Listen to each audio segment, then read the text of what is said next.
সেদিন করেছি বোটক্স, আজকে মানে আরেকটু সেদিন তো মানে ভিডিও করতে করতে খুব লাগছিল, অবর ছুটে গেছে, এই জন্য আজকে কিন্তু আমি একটু ইয়া করছি, কি নাম, পিঙ্ক গ্লো বোটক্সের সাথে, যেটা আপনারা ফ্রি পাবেন। এরকম অনেকগুলো আছে, এই যে এরকম অনেকগুলো আছে ফ্রি পাবেন।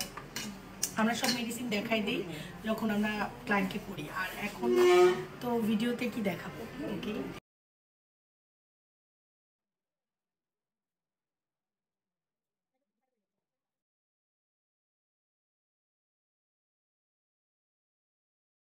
তার মানে ব্যথা লাগছে না, কারণ এখানে পর্যাপ্ত পরিমাণে অ্যানাস্থেসিয়া দেওয়া থাকে।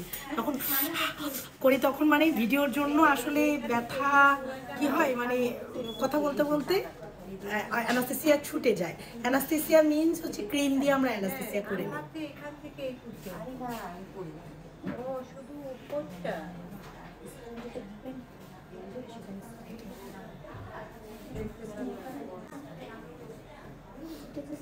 আপনার স্কিনটা একটু গ্লো গ্লো করবে, আমারটা গ্লো গ্লো নাও করতে পারে, কারণ আমি তিনজন, আমারটা খুব গ্লো করে না, কারণ আমি হচ্ছে অনেক কিছু দিলেও হয় না, কারণ আপনারা জানেন রাতে ঘুম না পারলে আসলে হরমোন নিঃসরণ হয় না, যেগুলো ভালো ভালো হরমোন আছে। তো আমার 3টা বেবি নিয়ে, ওই পিকলুসদের নিয়ে আমার আসলে ঘুম হয় না, কিন্তু আপনাদের অবশ্যই কাজ করবে। আমার গ্লো না করলেও আপনার গ্লো অবশ্যই করবে, তবে আগের চেয়ে আমি অবশ্যই আলহামদুলিল্লাহ অনেক চেঞ্জ হয়েছি। পিঙ্ক গ্লো ইনজেকশনটা প্রতি মাসে 2টো করে নিতে পারেন, একটা করে নিতে পারেন, 2 মাস পর পর নিতে পারেন। এটা সেফ, এবং এটা ফেসিয়াল করে যেটা কাজ হয় না, অনেকের ফেসিয়াল করে কাজ হয় না, অনেকের র্যাশ উঠে যায়, তাদের জন্য খুবই ভালো পিঙ্ক গ্লো ইনজেকশন। গ্লো করবে আপনার ফেসটা, একদম গ্লো গ্লো করবে, একদমই খুবই ভালো। এটার মধ্যে পেপটাইডস আছে, সিলিসালিক অ্যাসিড আছে, গ্লুটাথাইন আছে, তারপরে হাইলোরনিক অ্যাসিড আছে, অনেক ভালো, অনেক ভালো। তো অনেক ক্লাউড আসলে আশেপাশ থেকে কথা শোনা যাচ্ছে, আমি জানি না আমার কথা শুনতে পাচ্ছেন কিনা। তো আমি করি, আমার অ্যানাস্থেসিয়া চলে গেলে আবার শুরু হয়ে যাবে। আমি একটু আগে গ্লুটাথাইন নিয়েছি, এই যে দিস ওয়ান। সবই করছি, কিন্তু আসলে আমার অতটা কাজ হয় না, বললাম তো ঘুমের জন্য। ঘুম পারলে সুন্দর হতো।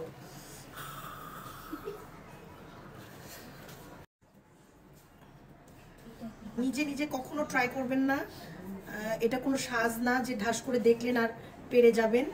এটা হচ্ছে ওই ট্রেনিংয়ের ব্যাপার, বিষয় আছে, ট্রেনিংয়ের ভেনের বিষয় আছে, উল্টাপাল্টা জায়গায় উল্টাপাল্টা ভেনে যদি আপনি দেন প্যারালাইজড হয়ে যাবেন, অনেক ক্ষতি হবে, এমনকি মৃত্যুর ঝুঁকিও আছে।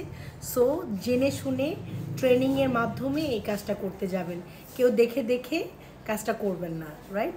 আমি হাসতে হাসতে দেখে দেখে অনেক সময় মানে দেখায় দেখায় করি, কিন্তু অবশ্যই এটার সম্পর্কে খুব ভালোভাবে জ্ঞান রাখতে হবে।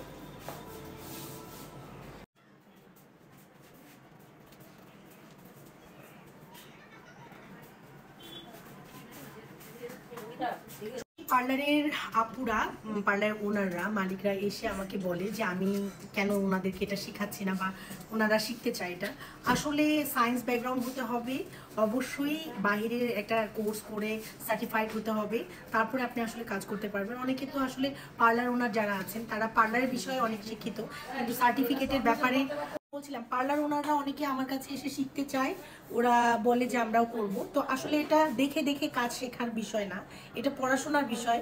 তো পার্লার ওনারা অনেক পার্লারের সম্পর্কে অনেক জ্ঞানী হতে পারে, অনেক দিন ধরে কাজ করতে পারে, অনেক অভিজ্ঞতা থাকতে পারে, সুন্দর সুন্দর কাজ আপনাদের দিতে পারে, কিন্তু আসলে পার্লার ওনারা সার্টিফিকেটগতভাবে শিক্ষিত না হলে এই কাজটা না করাই উচিত, কারণ এখানে অনেক রিস্ক থাকে, এখানে পড়াশোনার বিষয় থাকে, ভেনের একটা বিষয় থাকে। দ্যাটস ওয়াই যারা এই সম্পর্কে জানেন, ট্রেনিং করেছেন ডার্মা কেয়ারগুলো থেকে, তারাই একমাত্র এগুলো ট্রাই করবেন। তাছাড়া দেখে দেখে করার মতো জিনিস না যে একদম দেখে দেখে করে ফেলবো, হয়ে যাবে। তো অনেক পার্লার ওনারা ঢাকা থেকে এবং ঢাকার বাইরে থেকে আমার কাছে আসে, এবং তারা বলে যে আমার তো সার্টিফিকেট নাই, তারা অনেক সময় এসএসসি পাসও না বা ইন্টারমিডিয়েট পাসও না, তাদেরকে শেখাতে বলে। তো আমি খুবই দুঃখ প্রকাশ করছি যে আসলে খুব বেশি শিক্ষিত না হলে, ট্রেনিং না করলে আপনাদের এটা ট্রাই করা উচিত না। সব কাজই সবাই করতে হবে এমন কোনো বিষয় না, সব কাজ সবাই পারবে এমনও কোনো বিষয় না। আর আমাকে অনেকে বলে যে আপনি ডান্স টিচার, আপনি একই সাথে নাচ করছেন, একই সাথে আপনি গান করছেন, একই সাথে পার্লারে কাজ করছেন, একই সাথে এগুলো করছেন, তো আপনি কেন করছেন? তো আসলে ভাই আমি তো পারি, বা আমার এটা যোগ্যতা আছে, বা আমি ক্যাপেবল, বা আমি এটা শিখেছি। সো আমার সাথে ধরেন সাথ করলে করতেই পারেন, কোনো সমস্যা নেই, সেটা শিক্ষিত ওয়েতে করবেন, জানাশোনা ওয়েতে করবেন। এখন যদি আপনি না জেনে ট্রাই করতে থাকেন, ধরেন আমি যে নাচ জানি না, ট্রাই করছি, সে তো নাচটা ভালো হবে না, বা আমি গান জানি না, আমি ট্রাই করছি।